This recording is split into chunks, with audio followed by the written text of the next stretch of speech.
What's the deal, y'all? It's J Shep, aka Everyday Shooter here, back again with a new video. Now, it's been a while since I did one of these type of reviews. I am here today to do a new gun that's part of the collection. It's not really new to me, but it's new to the channel. I've had it for a little while, but I just hadn't quite fitted it with an optic. Just didn't really have the time to get to the range. But anyway, no excuses.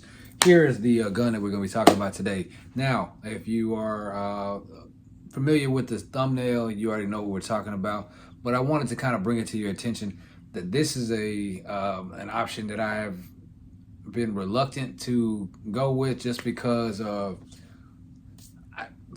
just speed, being a newbie, you know, whatever you want to call it. But there's been a few reasons why I haven't went all out and got a pump action. Well, I haven't got a pump action shotgun. Well, I've got a couple actually. This one, and then the one that we're going to be talking about today, and then an old-fashioned one. Well, it's not really old-fashioned. Well, it's older than me, so it's old-fashioned. But anyway, all right, guys. So the gun that we're talking about today, you've seen it in a few different things. I'm probably sure you probably seen it in one of your favorite YouTuber, favorite gun tubers, home defense list, top 10 list or whatever. I've seen it on a bunch of those. I also saw it on John Wick. Let's see, what else we've seen it in. I saw it in some space movie, some like alien movie. I can't remember what it was, but yeah, this gun has seen some movies, seen some TV shows, and I'm sure it's probably seen some action as far as police, law enforcement, things of that nature. But my personal use for it, I'm looking into a home defense / truck gun, something that I can use close quarters. Something that's I'm not gonna have to worry about over penetration, and something that's gonna be kind of like it doesn't take a lot of moving parts, you know, to keep in action. The ammo is cheap, is versatile, so I could go through a couple of different types of ammunition for this. But you know what? I'm telling you all this stuff before I even showed you what the gun is. Let's go ahead and go into what the gun is. You may think that you've seen the KSG before, but this one here is a little different. It's what's called an SBS. If you don't know what SBS, that means short barrel shotgun, which means that you can't just go into your local gun store and buy this and walk out the door with it. NFA item type of situation. All right, so you got to send off the paperwork to get one of these back. With no further ado, let's go ahead and pull it out. We've got the KSG SBS. All right, so you may be wondering, it looks kind of like the other one.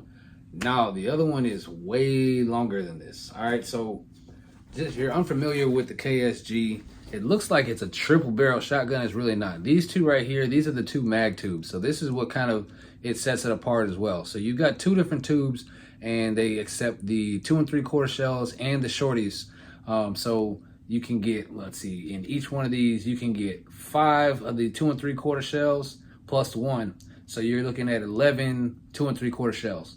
Now, if you're looking at the shorties, you can go 8 on each side. So you're looking at 16 plus 1. Oh, if you're wondering about the optic that I got on here, this is the Siley Bull. And the reason I got this is because it's kind of super oversized. It's got an RMR footprint, so somebody's putting this on a pistol. I don't know who the heck will put this gigantic monster on a pistol, but hey, I thought it would work good for this. But so yeah, the Siley Bull is well constructed. Seems like it's kind of a tank. So I figured this doesn't have a whole lot of sharp edges on it. So if I want to use it as a backpack gun, it's not gonna get snagged on a bunch of stuff. But anyway, another good thing about this is it comes with a light.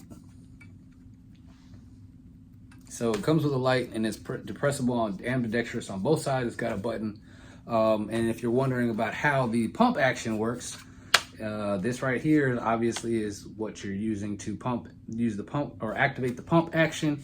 In order to activate that, you've got to hit this little lever here that's on the side.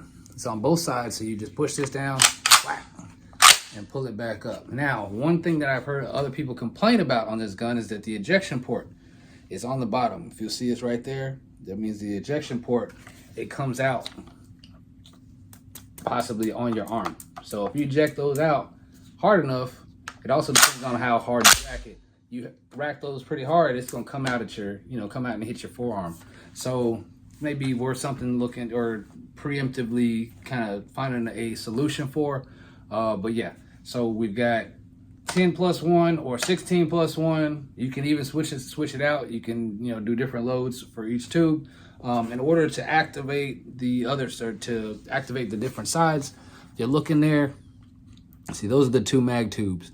Now, if you've got, say, buckshot in one and slug in another, you just put the buckshot on this side, and whichever side that it is not pointing at is the side that's shooting. Right? Let me make sure I got that right.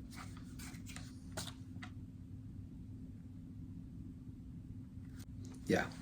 So you switch this over to switch between the 2 different sides of the mag tubes for the gun.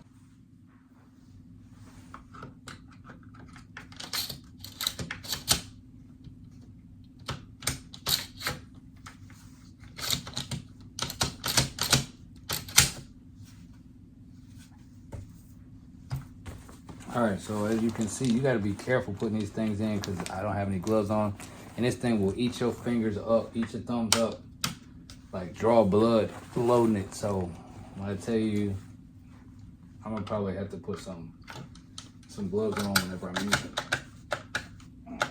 whenever I'm using this thing, because it is not user friendly when it comes to loading these shells. Now, so just to give you a quick idea as to how large this is, I'm gonna just like set this right here. Here are my shoulders. You have a shotgun that's that big? A 12 gauge shotgun that's that big? Because this is as big as my shoulders. You know what, matter of fact, let me just show you next to a pistol.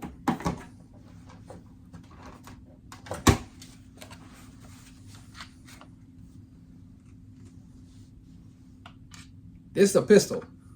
So just to let you know the difference in size and how small and compact this little monster is. Now, just to give you a heads up before you go out there thinking that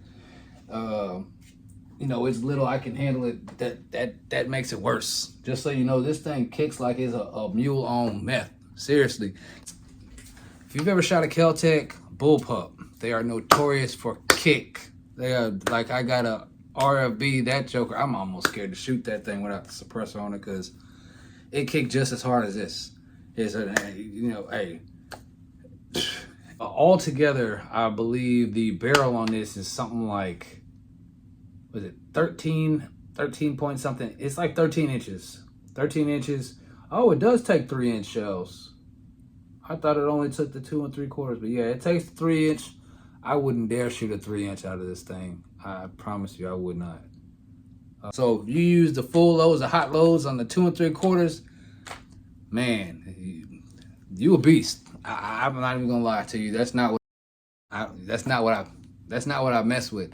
I mess with the shorties because the 2 3/4 one, man, I'm telling you, it kicks so hard. It makes it hard to really just stay on because you got to brace for the shot, and then you start anticipating recoil and all that. And so, yeah, I stick with the shorties. But if I have to, I can use the 2 3/4. So that, again, that comes with with the versatility of the different magazine or different ammunition that I can use. So that's one of the good things about this.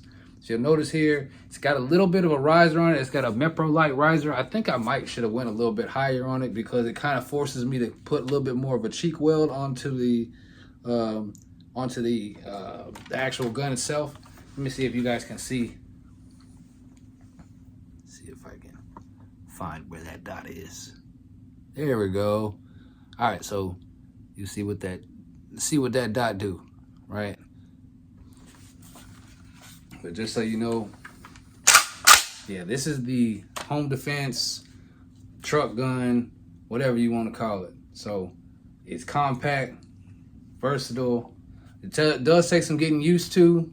So I'm still in the process of getting used to it and all that. So, but I just wanted to pull this out here and let you guys know that there are other options when it comes to shotguns. You don't always have to go box fed. You don't always have to go pump action.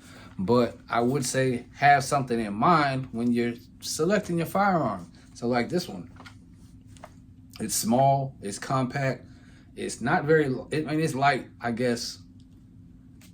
Anyway, So yeah, everything, every checkbox it hit from me as far as it comes to home defense, and plus I just wanted a short barrel shotgun. And I'm not about to go about the illegal way of cutting one down and doing all that kind of stuff. So I saw this and I was just like, bam, you know what? This was a sign. Let me just go ahead and cop this joint, right? So far, so good. Now, there are some people that kind of have an issue with Kel-Tec, and I'm kind of one of them. Now, the reason that the way I rationalize this with myself is that I didn't buy this directly from them. So I feel like I put money in the hands of the person who I bought it from rather than the person, the people who are responsible. If you don't know about why that situation may be a problem for somebody like me, I'll let you go do your research on that. But Kel-Tec, it is what it is, man. Like, so, in hindsight, y'all let me know what you think of this gun. If you have any experience with it, if anything that you think that I could possibly upgrade that I have not done to it, y'all let me know, because I'm interested. I'm always interested in hearing what people's thought process is when it comes to the firearms and when it comes to when they see somebody else's firearm. Because, you know, some people just hate. Some people actually have constructive criticism. I'm all open. I'm open for that. You know what I mean? But if you're gonna say something, just have a point to it, because I'm gonna come back with you. Don't bring it if you can't take it. You feel me? Y'all have a good rest of your weekend. It is Memorial Day weekend, so I'm about to go out here and try and enjoy the rest of this Saturday while these kids aren't in the house. Oh, by the way, the shirt. You notice the shirt? This is a Honey Badger shirt, and I do have these available for purchase. If you're interested in these, notice the back also. I don't know if you can see the back. But yeah, so they're available for purchase. I'm gonna be at the Arm 5 this next month. So if you want one, holla at me. Just go ahead and send me a message or whatever. I'm gonna have something there, but y'all get at me. All right.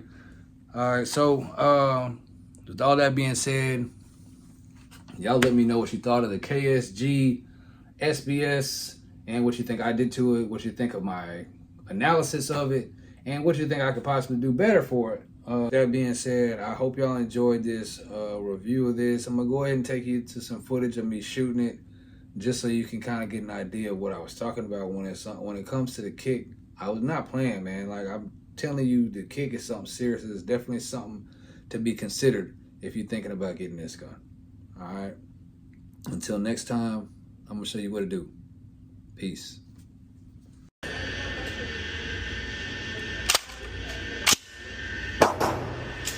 Short first.